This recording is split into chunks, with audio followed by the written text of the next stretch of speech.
देखिए, चुनाव अब 1-1.5 महीना में होने वाला है। आज जिस तारीख को हम लोग बैठे हैं अक्टूबर में, आज के तारीख के 2-4 दिन आगे पीछे आचार संहिता लग जाएगा और उसके बाद नवंबर में आपका वोट पड़ जाएगा। नवंबर में नया सरकार आप लोगों को चुनना है। 5 साल जो आथा माथा आप लोग नहीं देखे होंगे, अभी बरसात में सब निकल गया होगा, आप लोग देख रहे होंगे। जितना 5 साल से बियर में लुकाई, डोड़वा, धबिना, फनिका, होरवा, कराई, नाग बाबा सब मोढ़ा पटक पटक के घूम रहा होगा। घूम रहा है कि नहीं घूम रहा है? घूम रहा है ना? सब कुर्ता पजामा पहन के 5 साल बियर में था, लेकिन जैसे ही चुनाव के बरसात आया सब मोढ़ा पटक पटक के घूम रहा है। वो नेता अगर कोल्झिकी में आता है तो कोल्झिकी पंचायत के जनता हम आपसे एक ही आग्रह करते हैं कि केवल एक सवाल उनसे पूछिए कि बाबू, दुनिया का सबसे बड़ा आफत 2020 और 21 में कोरोना में आया था, नेताजी कोरोना में कौन बियर में थे? केवल एक सवाल पूछिएगा तो नेताजी का मुंह जो है उतुआ नियन हो जाएगा। यह मैं जरूर आप लोगों को बताना चाहता हूं, क्योंकि कोरोना में इनका पता नहीं। ताहिर जी बनारस में और छोटका राजा लखनऊ में।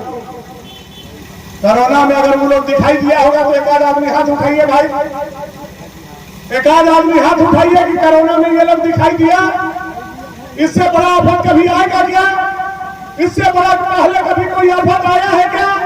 रोड बंद हो गया, हवाई जहाज बंद हो गया, ट्रेन बंद हो गया, दुकान बंद हो गया, बस गाड़ी घोड़ा सब बंद हो गया, होटल पानी।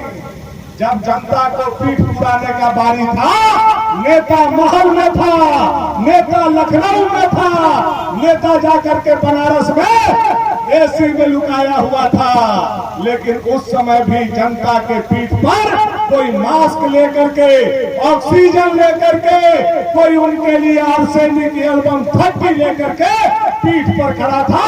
तो आपका बेटा भानु प्रताप शाही कोरोना काल में भी खड़ा था। यह मैं जनता को बताना और कहना चाहता।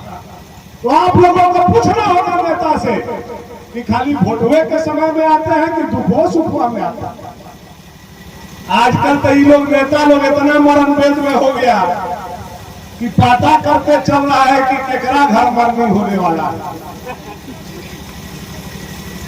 और बेटा गाड़ियों में है, बेटा ट्रेने में है, लेकिन ताहिर मियां और राजा मियां तुलसी और गंगा जल लेके दूरा पर खड़ा हो जा रहा है। ये इन लोगों का स्थिति इतना चुनाव के मरण वेद में। अरे भाई, यही काम अगर आप 5 साल करिएगा तो भानु प्रताप शाही को मंच पर से बोलने का जरूरत नहीं पड़ेगा। यह काम आज आप कर रहे हैं, चुनाव के लिए कर रहे हैं। यह काम अगर 5 साल आप करिएगा तो जनता जैसे हमें प्यार करती है, जैसे हमें दुलार करती है, जैसे हमें वोट देकर के विधायक बनाती है, आप लोग भी दावा कर सकते हैं। लेकिन 5 साल ससुरारी रहिएगा और जब वोट आएगा तो नैहर आइएगा। अब ये जमाना बदल गया है। जनता को बराबर साथ में खड़ा होने वाला आदमी चाहिए, विकास करने वाला आदमी चाहिए, साथ निभाने वाला आदमी चाहिए, सुख दुख में खड़ा रहने वाला आदमी चाहिए। और ये लोग गवाह है इस बात के। एगो जंगल में राइफल लेकर के चलता था ताहिर मियां, और एगो लाइसेंसी राइफल लेकर के जमींदारी करते थे अनंत प्रताप देव। दोनों के पास लोहा का राइफल था, एगो के पास चुपका था, एगो के पास लाइसेंसी था। एगो गरीब के ऊपर बांधे पुलका में, अभी में, चाना में, बरहिया में पंचायती का था, और एगो पूरा में जाके खेत जोत करके पिटता था। ये दोनों लोगों का एक ही कहानी है। इसीलिए कोल्झिकी के जनता से, पूरे नगर के जनता से हम कहने आए हैं